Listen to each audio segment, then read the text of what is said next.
Where do we begin? I think that's the goal there, to be honest. That hockey was phenomenal. Oh, and we're sponsored by, well, A Man Can Dream. A Man Can Dream, Wow, but we're moving on to the second round against the Battle of Alberta. Let's go! Hey, Bruce, there it is. Bruce, there it was. St. Louis decided to just blow up completely in the trade deadline. I wish it wasn't Adam Fox. It's two juggernauts just colliding with each other. If he doesn't beat Tampa in the first round, he's out of a job. Isn't that weird?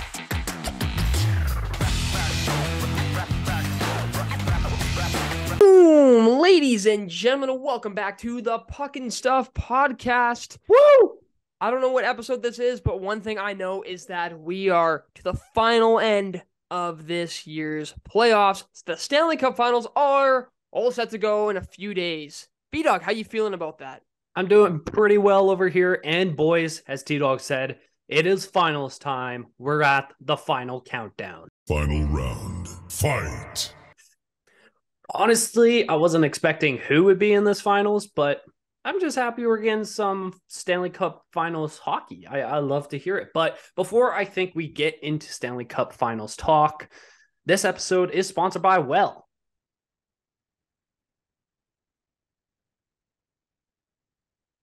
A man can dream. A man can dream. Now we're going to get a new team to win the Stanley Cup who's never won it before. That's pretty exciting. But yeah, you're right. We did not predict these at all. So nope. My draft fantasy, we're not winning the money this year, that's for sure. But for our predictions with the videos, we were 1 for 1. I was correct about the Panther series, and you were correct about the Vegas series. Correct. So take that as you will. But even before the anyone. predictions, I kind of want to get into these series. What do you think about them? Because I think that they're much better than I think that what meets the eye, per se, in terms of game-wise. Well, okay, let's be honest. So Carolina obviously just because I chose Florida as my kind of dark horse in the East since Boston or since Toronto, I guess. But then I saw Carolina. I'm like, you know what? I was down in Carolina for a while. Let's give Carolina some hope. Nope. Sweep. So yeah, that team ticked me off. I don't know what just happened, but you guys couldn't not get it together in that series at all. You got spanked, literally, by Matthew Kachuk Cheese, the Rat King himself. Yeah, that was Being a a bad Flames prediction. fan hurts. Yeah, being a Flames fan hurts during these series, man. One thing I have to give to Rod Brindamore in his press conference, too, at the end of the series is that it's true. They could have gone either way. If you think about it, that first game, when it went to 5 overtimes, so they pretty much just played game 1 and 2 that day, if you think about it. That could have been a lucky bounce to Carolina, right? And they could have won that. The momentum could have completely shifted. Could have happened with the other games that went to overtime. I think this was one of the closer series ever we've seen, maybe in playoffs, where a sweep occurred, but it's not like one team completely dominated. To me, really, what solidified Florida to sweep and to get past this third round was Sergei Bobrovsky. If Bobrovsky wasn't on his head, I think it could have been a much longer series, in my opinion. I mean, that is a very good point to take, actually, with Bobrovsky, because this, again, we made a TikTok on this even. He is on his head, proving he is worth his contract now.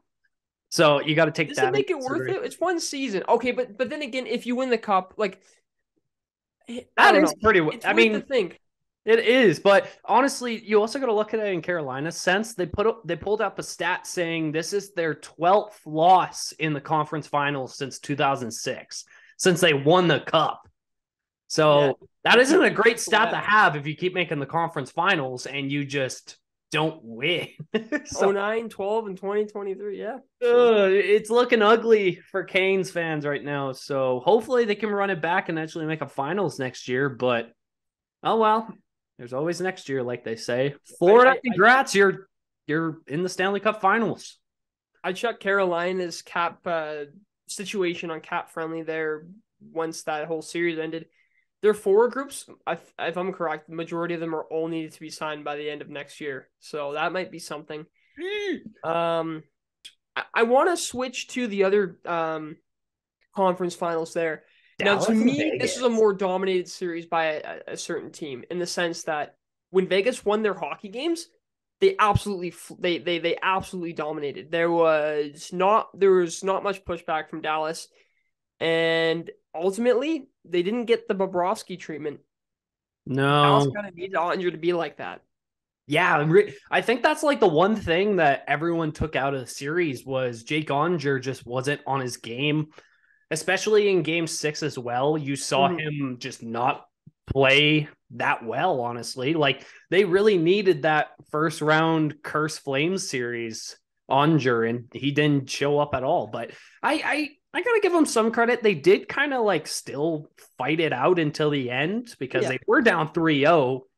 They brought 2 games back. If they won game 6, tied series, that changes a lot. But at the end of the day, Vegas got it done, and now they're entering their second Stanley Cup final in the span of 5 years. It's you know what? Here's the thing. It's deserving. As much as it salts us because we Canadian see fans with such a small time in the league have so much success, and while our team doesn't, but it's impressive. I mean, look at the team they have. Like, why wouldn't it be them, right? The engine of the Vegas Knights is just running, man. It's just powering through, doing everything they need to do. And you got to shout out to Comox born guy there, Aiden Hill. Oh, Absolute legend. There is, if Vegas wins the cup, if Hill isn't the Conn Smythe winner, why? They would just give it to Eichel, probably just to prove that McDavid couldn't even make it there. Dude, Just Eichel to rub made it a into final McDavid. before McDavid. That's boggling to me. I don't think I would have ever had that on my bingo card. Oh my God. But, dude, Buffalo is probably in the same sense as Flames fans, where it's like all these players are in the finals. You have Reinhart and you have Eichel, for example. Oh, that hurts. And That both hurts. are heavily contributing to their team's success, which is crazy. Eichel is a phenomenal player. He's not panned out the way I expected him to be. I really did think of him as a very flashy, maybe an Austin Matthews-esque player, but that could just be me and me not understanding his type of play. But I mean, he's got the ability to do that, but he reminds me more of like a Huberdeau when Huberdeau is scoring and racking up points. The passes that he can make are phenomenal, right? And Eichel is great defensively. He's a great two-way player. I never realized that till now. Just a phenomenal two-way player. He's big body, can use his body too, and you can do it all. And that's really helping Vegas, take that step to the finals again. If you don't have an Eichel, do you make it? Maybe not, right? But it's the same thing. I can even say the same thing with like their depth pieces. The signing in Ivan Barbashev, just phenomenal. Just an absolutely outstanding signing. And that's just kind of seems to be Vegas's story this year, right?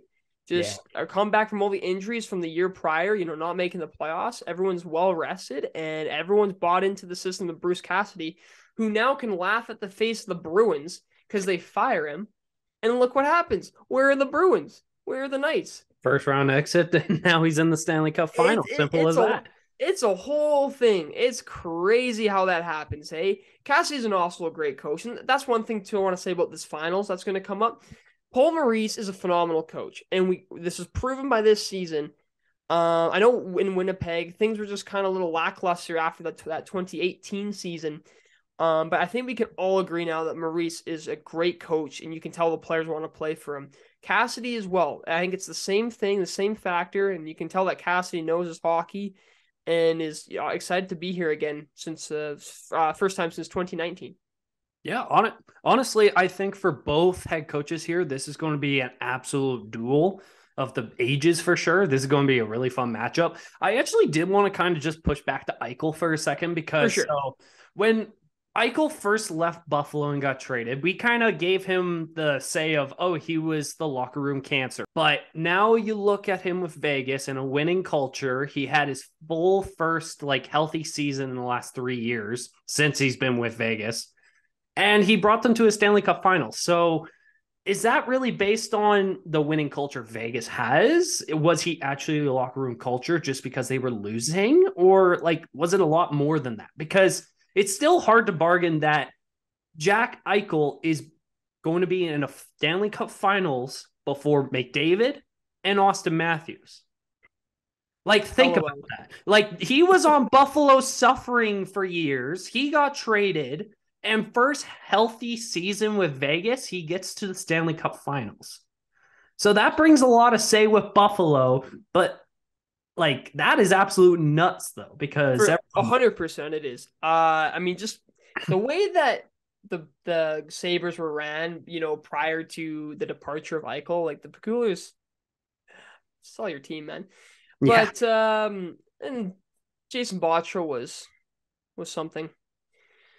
But Eichel, yeah, has proven a lot, and I think you kind of said it there. Healthy season. He's got a healthy season. Now we get to see what his potential is, and yeah. look where it's taken him. That's impressive. The locker room cancer thing could honestly be that us fans and the media, we were just completely wrong, and we just wanted to have something to eat it up. This is a revenge story, isn't it? I mean, that's the thing. I like the Buffalo organization, the team, or sorry, I like the team. Maybe not so much the people in the organization, because I mean, it's true the way they treated Eichel was. No wonder he despises that team, not the fan base. Sorry. I mean, you could say the fan base. I bet you it has everything to do with the management, nothing to do with the actual city itself, or the actual fan base. I bet you respect him. I mean, but it's for sure like the team or the management itself really screwed him over. So this is really just a big middle finger to them. That's how I see it. Honestly. But they all departed ways. Really, it was just a nasty breakup. Worked out better for one right now. We'll see what happens with Buffalo in the future, because it looks like they have a lot of promising young prospects that could put them into make them a deep team, for years to come. But we will see. Right now, Eichel does have the last laugh. I was going to say, actually, yeah, with Buffalo, the Eichel trade really did help them, because if you look at their promising prospects and everything around, especially how they just performed so much better last year than the year before, I would say it's still it's a win for Buffalo, but just it's a win-win. Finals, that hurts. In this sense, your ultimate goal is the cup. So I gotta say though, some great talks here, but we got to get into this prediction. Vegas and Florida are in the Stanley Cup Finals. Did you guys predict this? And tell us why you didn't, because no one did. If you're saying you predicted this, you're full of You're wrong. You're wrong. Like I mean, there's probably one guy that actually did. He's probably just like chilling on his phone. He's like, "Yeah, well, I'm kind of a genius. Props to you, buddy. Props to you." But I gotta ask, good sir, who is going to take home Lord Stanley in the season of 2023? I've been thinking about this. I have my decision finally, but I need to hear yours first. Oh my God, dude. I've been kind of thinking about this, because I'm like, you look at both teams, you look at Florida.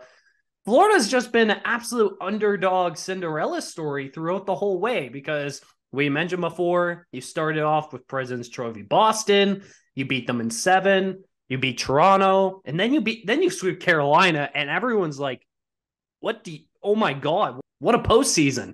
This is absolute nuts. But then you look at Vegas, star-powered team, Eichel's healthy, as we mentioned. Adin Hill looks amazing. Then you look at Florida again, you're like, Bobrovsky's amazing. But, oh my God, I'm stumped, because I've even looked at this. Yeah, because I don't think it's a sweep. I don't think it's a 5-gamer. So it has to be either 6 or 7. I hear a lot of people are wanting Florida to win this, but for my heart and my soul of my Flames team, I don't think I can handle it. So I'm going to say Vegas in 6. Okay. Vegas in 6. I think no matter how this series goes, it's going to be a great series. And anyone who is hating on this series, give it time. I think you're going to see the stars shine. You're going to see a lot of physicality. I bet you're going to see someone like Kolasar try and go at Kachuk, because I bet you Kachuk's going to go after someone. It's going to be a whole thing. Oh, it's going to be a great thing, though. So that's why you should watch it. My prediction, let me give you some stats before I kind of get into this. Okay. So some team stats for the team's postseason before they start game 1 here on Saturday. The power play percentage is best by Florida. There were six in the playoffs with 27.9%. Vegas at 18.5. That could be a difference, right? If a team's not disciplined and they can score on the power play, get an edge up, that could be something. The penalty kill is 13th for Florida at 71.2%, then 14th for Vegas at 63%. The face-off percentage, 14th by Florida at 44.1%, and 50% by Vegas, which was 8th in the playoffs. Goals for, 3.13, which is 7th by Florida. Vegas was 3rd in the playoffs with a 3.65 goals for. Goals against, 6 for Florida at 2.69. Nice. And 4th for Vegas at 2.65. These are pretty close. The only thing I can see here that could be a big difference, that face-off percentage, most possibly, but I think more or less that power play percentage. And I know that Vegas initially struggled with. Oh, you know what though? That could be. Oh, I'm thinking of the penalty kill. The penalty kill's probably mixed up by the Edmonton series. Power play wise, though, that could be a difference. And Florida, if they are more disciplined than Vegas, that could help them. So that's something that I see. But I don't know if it'll make the biggest difference in this series. I really do think 5-on-5 is going to be the biggest factor, like usual.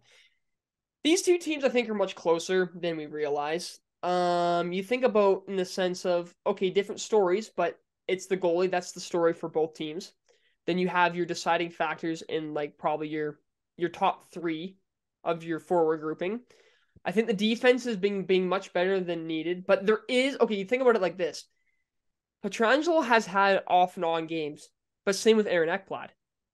But when you think about it, most, Florida, their defense is being talked about in the sense of Brandon Montour instead of Ekblad.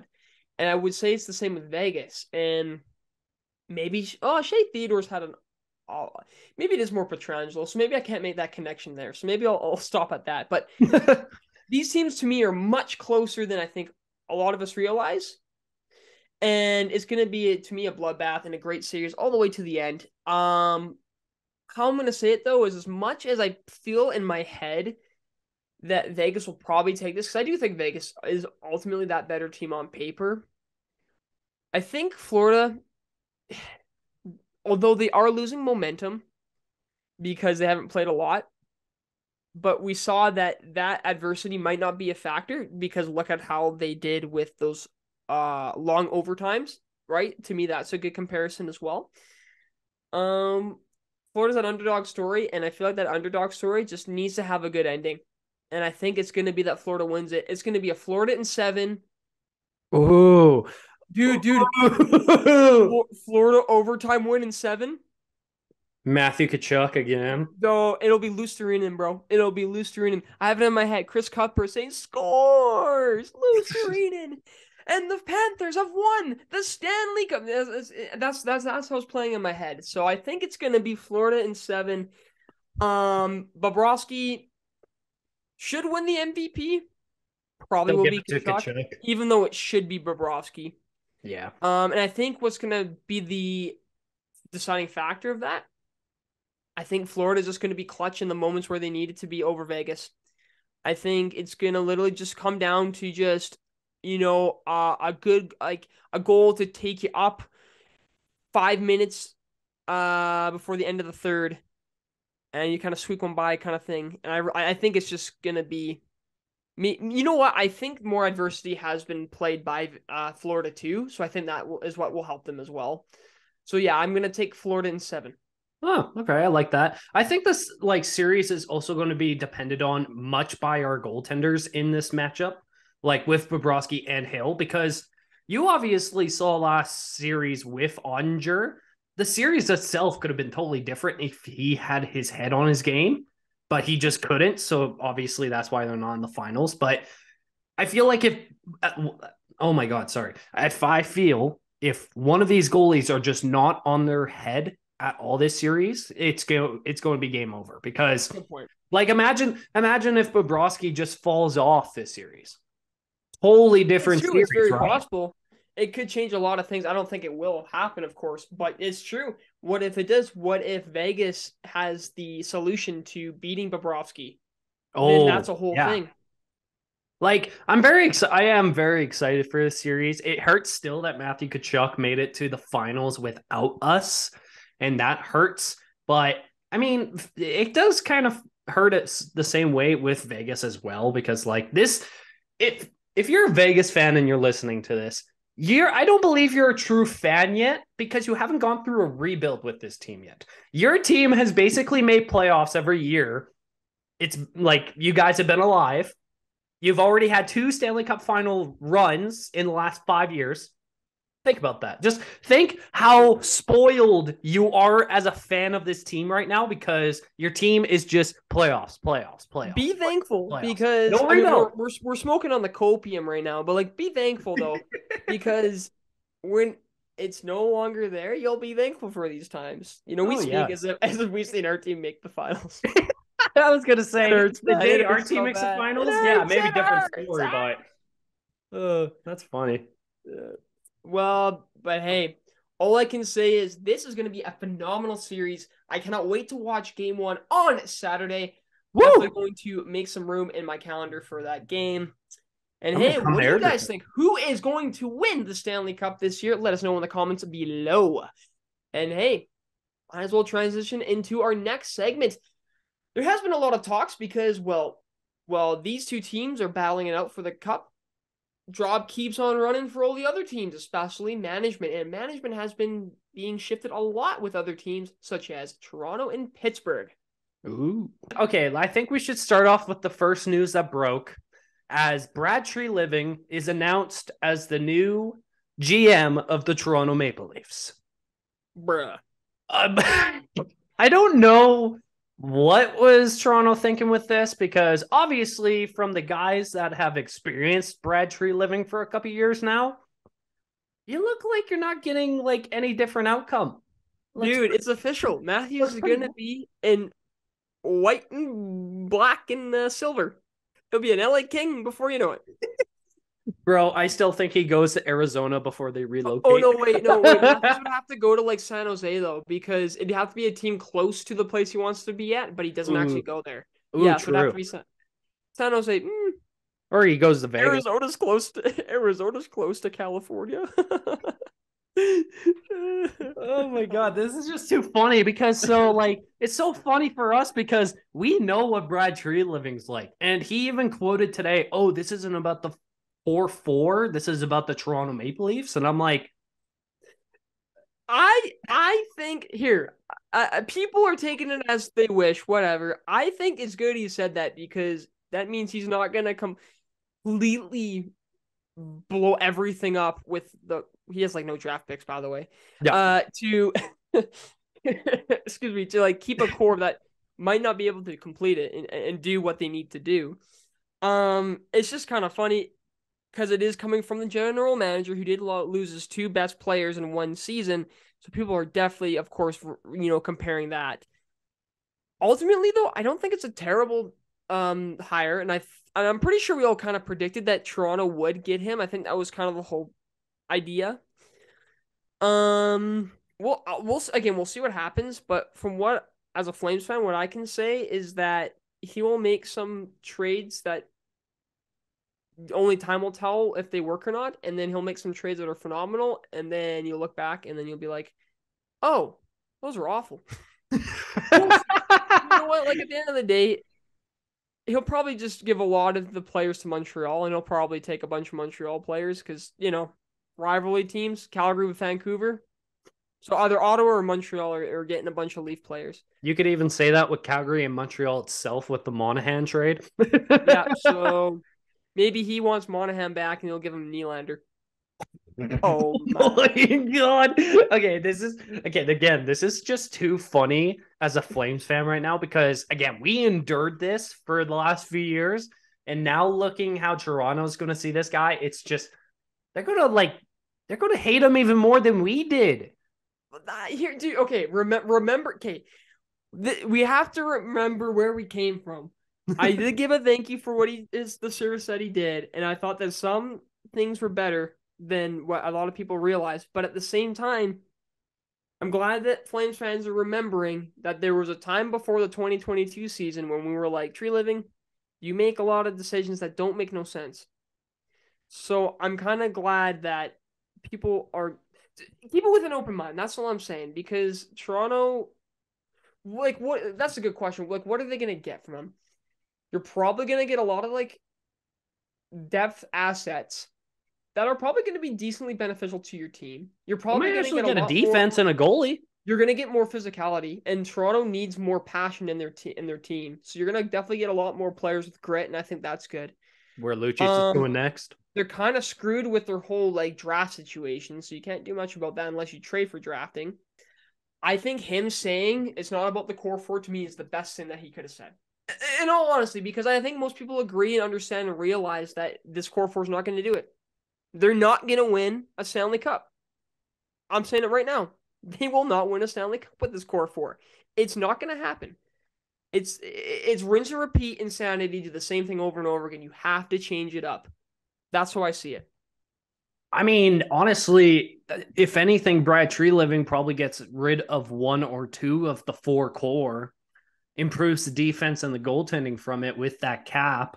I mean, again, like Brad Tree Living, we've seen those kind of like crazy trades out of him where he clears some cap space and puts it in a different position where obviously Toronto might need it. So, Toronto, all I'm going to say is good luck with this dude. You're never going to know what his next move is. And the farthest you're getting is a second round exit again. So, nothing new in Toronto. Got it. Sorry, Man, we're biased, bro. Oh yeah, I dude, Brad Tree Living did something to me, man. He just showed me his true ways of a GM, and I just didn't like it. You know, we'll see. Like, I've seen mixed reviews from all the comments and stuff on Instagram and all that. So I have to like do some like video watching and see what other people's opinions are. But it definitely seems to be a mix. Like I'm excited, but I don't know. All I know, yeah, is if that's gonna happen, Nylander to Calgary, please, and you can take Vladar, Noah Oh. Hannafin, and a fourth round pick. There we go. Well, speaking of the Toronto Maple Leafs and people leaving, I think we'll go right to our next GM, well, old GM, becoming the president of hockey operations for the Pittsburgh Penguins, Kyle Dubas. D-Dog, thoughts? Well, I did think, even though he said he wasn't going to be a GM for any other team but the Leafs, that he would be the GM for the Penguins. But you know what? Maybe he wanted the salary increase, or maybe he just wanted to have a little more say in the team for say, which leads me to believe that did him and Shanahan beef a little more than we realized? But hey, he'll get to pick the GM kind of thing. So we'll see how it works. I really don't know how I completely feel about it. I mean, I don't know. Pittsburgh needed the change, of course, with their boys' club. Excuse me, but I don't really expect it to be Dubas up until Dubas got let go, really. But it could be a good fit.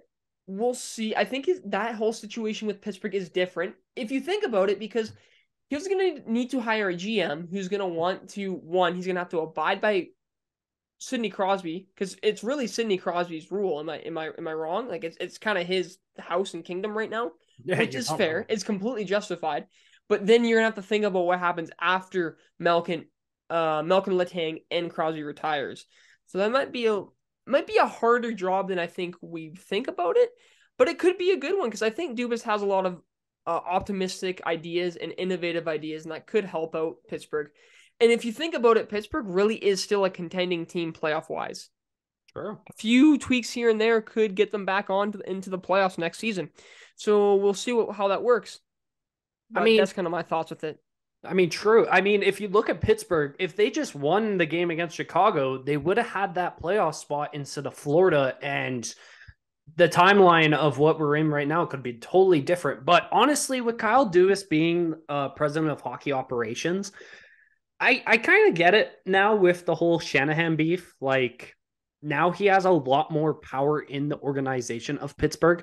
But I think he might still kind of clink heads of where this organization's kind of direction wants to take it. Because obviously, as you just mentioned, Chris Letang, Malkin, and Crosby, those are still the franchise guys of that whole organization. If they've been it for like almost a decade now.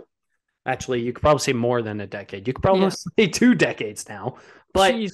they were basically those three and Fleury were like the organization's franchise guys, and it might affect a little bit how Dubas wants to take the team. But I think you're right in the sense of, they could be still playoff contention team.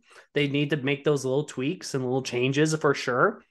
But I feel like if you're looking into the future, I think Kyle Dubas is probably one of your best selections in that sense of retooling or even rebuilding the Penguins itself, because you saw what he did with Toronto. He rebuilt that team really well. So your future looks good, but as of right now, I'm not 100% sure how you take this kind of wheel of what Dubas does. Yeah, I mean, that could be debated too, in the sense that Lamoriello did draft a lot of those players. And then, he was in the organization. So he kind of knows the workings around it. Again, like I agree with you too. Like it's a whole thing. And I'll just say it again. I think that Dubas is a little more innovative than other type of hockey minds. So we'll see kind of how it works. But time, again, like the Toronto thing with Trey Living, time will tell. But I think it's probably, for sure in the public eye, it is getting more positive opinions than the Tree Living one. So 100%. Take that 100%. as it be. But we'll see what happens. I think Pittsburgh did need the change, so that might benefit in the long run. I think also the direction they will take will also depend on who they get as their GM and their head coach, because I think that will say everything on their direction as soon as we find out who their GM and their head coach are, for sure. You're right. But speaking of GMs and people with jobs, per se, Ron Francis of the Seattle Kraken. Ooh. He's got his job still, being re-signed to that position for a few more years. And I don't think anyone is surprised by that. He's done really well with Seattle. Seattle had a more of a nerfed draft, per se, than Vegas did. So yeah, Vegas, be thankful. And I mean, look where they were this season. I am very pleased to see what Seattle has done. That's a team well built for longevity and with young players in the system. Matty Beniers hasn't even come close to hitting his peak. Just starting out. Same with Shane Wright. We'll see what happens when Wright actually gets in. And you can honestly think a lot of that to Ron Francis. He did initially help build that Carolina team before they started seeing a little bit of playoff success. So, you're already seeing it with Seattle. So I think it's a great signing, a re-signing per se, and I think Seattle is very much going to have some success in the years to come. Honestly, yeah, 100% with Ron Francis on this sense of he 100% deserved the extension, because 2 years with the expansion team and you make the second round in the playoffs. That is impressive on its own spectrum, because obviously this team hasn't decided what it's wanting to be, because we all thought it was just a rebuilding team. But dude, none of their true prospects are even in their prime, and they just hit the second round in playoffs. That is impressive still. So did he deserve the extension? 100%. Do Seattle look like a scary team in the Pacific in the next 5 years? 100%. So as a Pacific rival team, it's kind of scary to watch, but dude, he still got a job. I'm good for you, man. Yeah. Yeah, I think Seattle is such a good story out of the playoffs for sure. And I did not expect them to beat Colorado, and they did. And they looked dominant again. That Dallas-Seattle series could have went either way. At the end of the day, Dallas just had two better games. 2 of those games they played better, and that's what got them through, right? It could have been the Seattle-Vegas conference final. It very much could have been. So, and I do think that with, the mind of Ron Francis, that team will be set up, and which is a little terrifying, just in the sense that it's a Pacific team, like you said. So, yeah, we have to worry about that. But ultimately, Good for Seattle. But anyways, boys, that's what we got for this week. Thank you guys so much for watching. If you did enjoy this, please leave a like, leave a comment down below as well. Comment question of the day. I've already asked it, but I'll ask you again. Who will win the Stanley Cup this year? Florida or Vegas? Let us know in the comments. And how many games will it go to? Anyways, B-Dog, why don't you take it away? Yeah, thanks guys for tuning in to another episode of CHEL Talk. I'm so happy we're at the Stanley Cup Finals now. Like T-Dog said, question of the day, who is going to be lifting their first Stanley Cup as a franchise, Vegas or Florida? And I hope you guys did enjoy this. If you did, like he said, leave a like, leave a comment, and please subscribe. We just hit 260 on YouTube, over 1,100 on TikTok. We love the support you guys all give. And hey, boys, we'll see you guys in the next one. Peace. Oh.